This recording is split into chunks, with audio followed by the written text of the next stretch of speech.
Oh Ragna, how do you manage to be a nobody character, yet build such an infamous reputation for yourself? Now if you're familiar with ABA, you'll know there's a term for characters like these. We call them losers, but to be honest, Ragna falls under a rather niche category of characters. I like to call them charging characters. Characters that have a movement base that enable them to generate mode bar without having to do damage, and somehow, despite being in the character class the equivalent to a bowl of vegetables, Ragna managed to be the most infamous example of this. So much so, I guarantee a lot of people don't even consider him as one.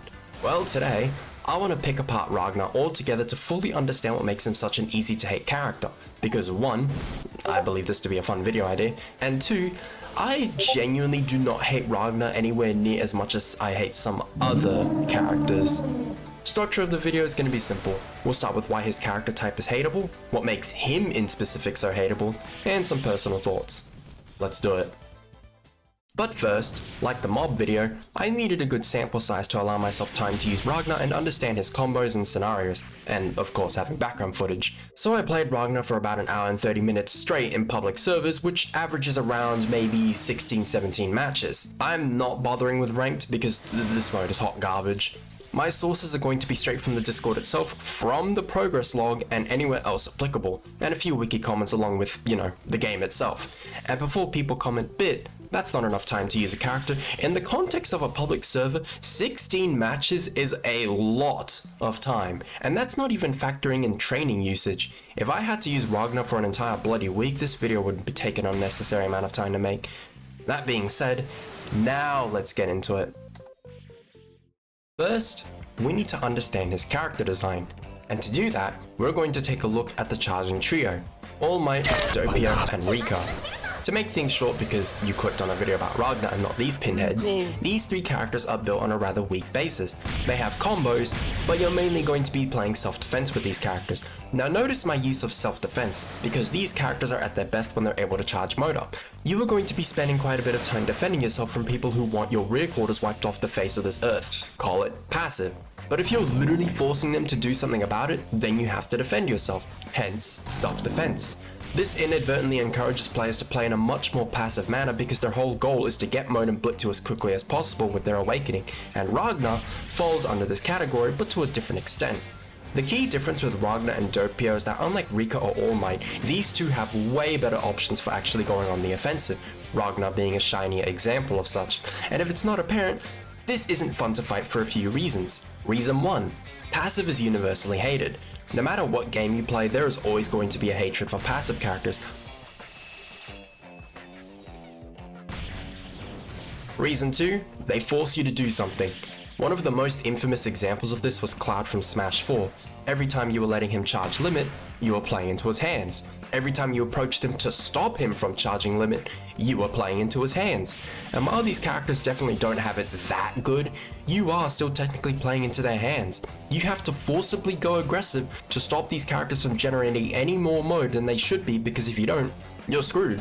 And reason 3, they're not fun to play for most people. Characters that solely rely on a gimmick are not fun to play. They either feel unsatisfying in some way or severely clash against your preferred playstyle. My preferred playstyle is Rushdown.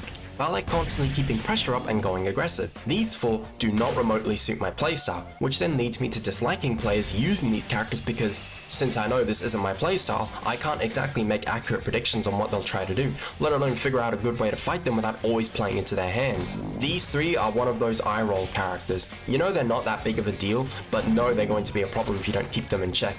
Ragna only further exemplified this, but to the most extreme degree, and we'll get into that, so I'll need you to sit down, get comfy, because this is where the spiral into insanity begins. Let's begin with Ragna's addition to the game, and why this was an instant problem. The nature of miscellaneous characters are characters that are just kinda there. They're unique because they don't have their own dedicated roster to them, but this also opens the problem up that many had with Ragna and Wei Wuxian, even fake characters but for different reasons. Who is Bro and why? Pop quiz, what is the name of Ragna's slime companion? If you guessed Evil Slime, Congratulations. That's it, yep. Now, I'm not going against adding characters or even just adding things in general that people may not know. I tend to do that myself with the background music. In fact, you're hearing that as we speak right now. I guarantee most of you won't recognize this music. But the point is that it's annoying seeing these kinds of characters added to the roster, because in a game based around multiple anime characters battling it out, evidently a lot of people, myself included, would want to see our favorite characters from big name animes, manga, etc. be presented. But when characters like Ragna appeared, it evidently had people pretty annoyed. And likewise, this is exactly what happens with Fate, but for the reason you probably know, they're balancing. At the time when Fate characters consisted of just these 6, it was pretty much a running joke that Fate characters are just made to be overpowered and get almost no nerfs. Overpowered characters you wouldn't really know. Who wouldn't be annoyed? I sure as hell did get annoyed at some point, but Ragna manages to take that overpowered aspect and balance it, only to completely 180 it at the worst possible moment. But before we get to that, let's take a look at his moves real quick. Ragna has a simple arsenal. Getsuga Tensho, but it sometimes freezes, the third most infuriating base counter in the game, I'll let you guess the other two, and Obnoxious to Punish Barrage, and Makate Makate Makate Makate Kate. Ragna has a very neat passive. As his slime bar fills up, his flash and slash, wow, that sounds bad, will be able to freeze your opponent. Who wrote this? Filling the slime bar is simple. Upon doing damage with Hunting Flash or Silverine Slash, or alternatively landing your counter, your bar will fill up. Meeting unfortunate ends will take away some of your bar, however. Now on its own, this bar is pretty useless if you don't know how Ragna's second awakening works. And let's keep it that way for a moment, because is this an obnoxious base? Not really.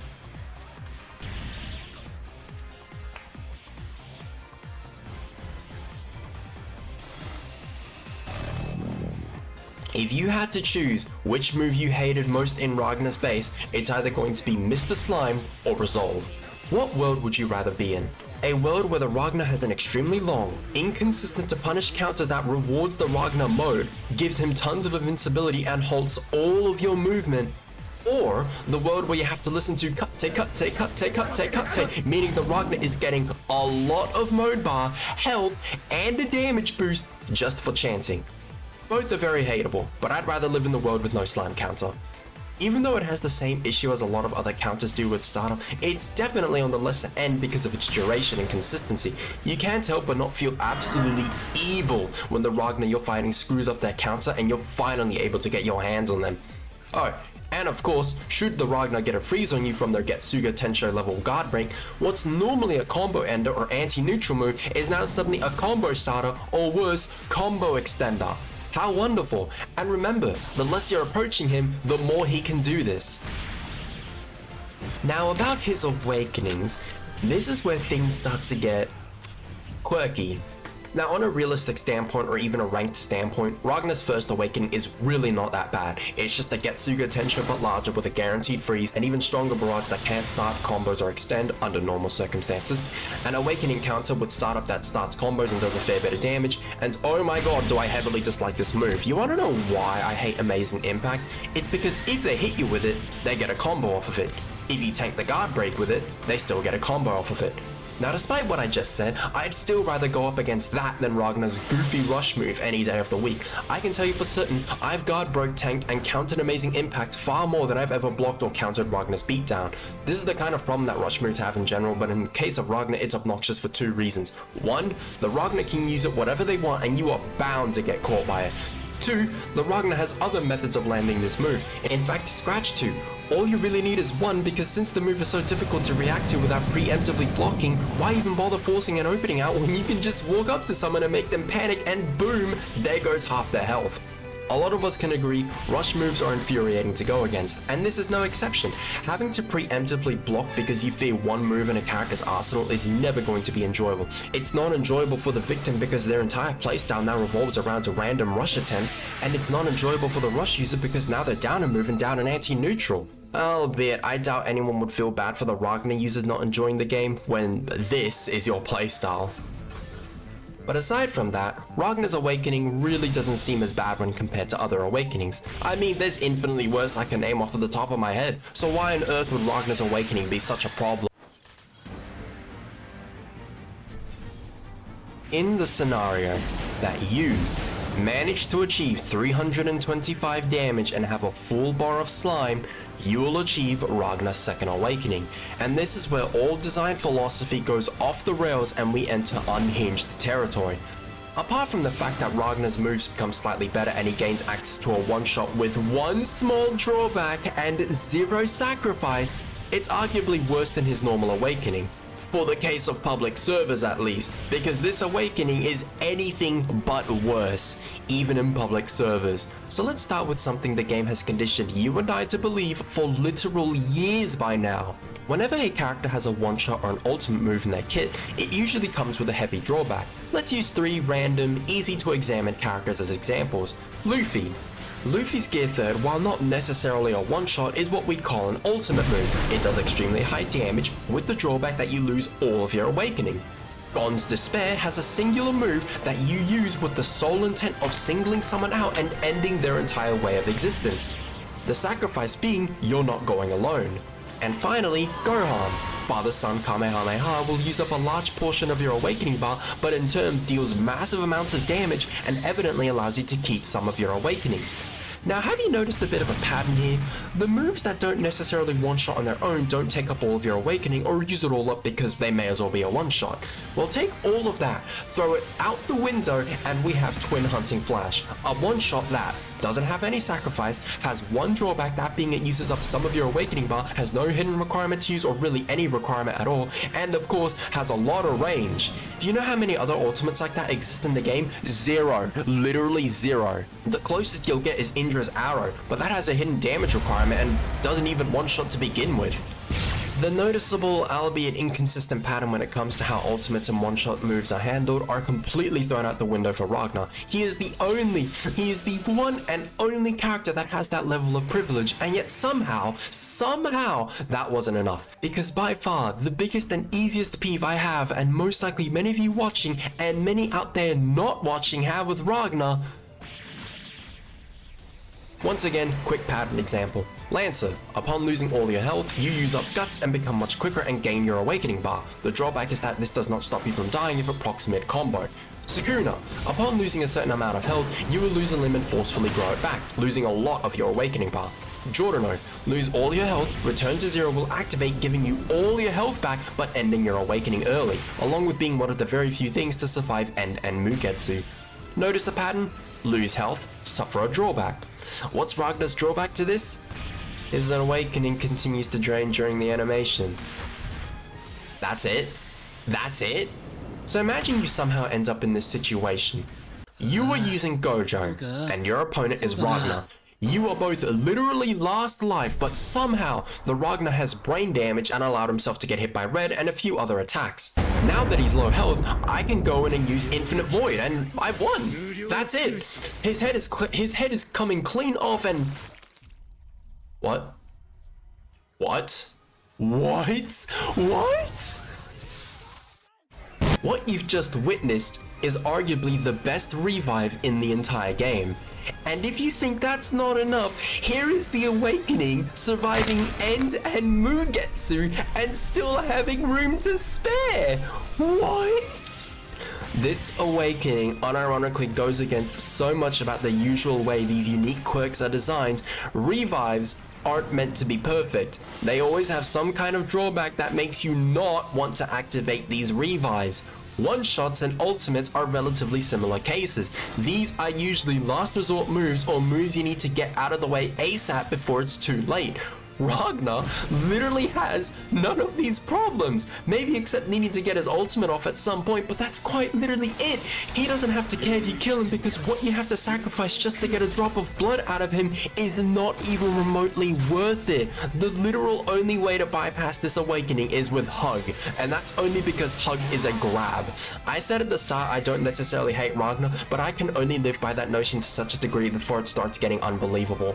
I honestly can't describe how much this Awakening dumbfounds me, because how do you have so many characters to go off of, yet manage to make something so unbelievably out there that you'd have to argue it's not favoritism so people don't riot? Which, don't worry, people still hate him to this day. I don't see it often exclaimed in game, but during my 16 or 17 matches, I definitely saw at least one. let's just move on before this starts poking holes in my brain.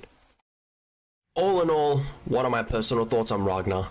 I think Ragna was a better attempt at the charging character playstyle. He's more suited for aggression, but that's clearly not what happens. He became the best of these bunch because his moves are better for playing passive, and his awakenings are all better because of the damage output and literal BS. I came forth wondering what makes Ragna so hateable, and in case the answer got a bit lost amidst the video, what makes Ragna so hateable, as someone who doesn't necessarily hate him, Ragna's design is legitimately horrible. He's built on the foundation of other characters except heavily improved upon. He's not fun to fight because he forces you to approach him, and he's difficult to turtle out due to his extremely good anti-neutral. His awakenings further exemplify this because now his moves are better, and in the most unfortunate example, straight up becomes an unwinnable battle. He has every quality that makes him hateable. A nobody character from a cool series though, I will admit, questionable design, 2020 as hell playstyle, and immortality that not even an immortal has. And quite honestly, I didn't really enjoy using Ragna for those matches despite trying to mix up the playstyle.